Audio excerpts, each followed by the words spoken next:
যে মেয়েটা বাবার বাড়িতে 18 বছর থাকার পরেও এলাকার মানুষ খারাপ বলতে পারে নাই, সেই মেয়েটা শ্বশুরবাড়িতে যাওয়ার 1 মাস পরেই বেয়াদব, অসভ্য, খারাপ বলে দাবি করে।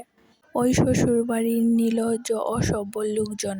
তাই তো বলি, মেয়ে হয়ে জন্ম নেওয়া সহজ, কিন্তু মেয়ে হয়ে বেঁচে থাকা খুব কঠিন। যে তোমার বদনাম করে শান্তি পাচ্ছে, তাকে বদনাম করতে দিও।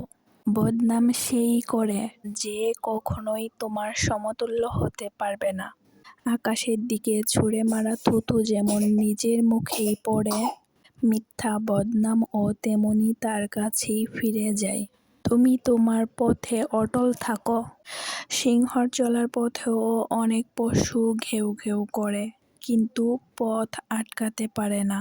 আপনার সর্বোচ্চ চেষ্টার পরেও যে আপনাকে ভুল বুঝে, দুর্ব্যবহার করে, তাকে সবচেয়ে ভালো যে জবাবটা দিতে পারবেন তা হলো আপনার নীরবতা।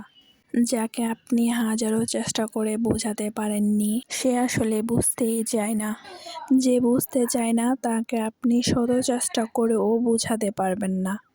ওই যে ঘুমিয়ে থাকে তাকে জাগানো যায়, কিন্তু যে ঘুমের অভিনয় করে তাকে আপনি জাগাতে পারবেন না।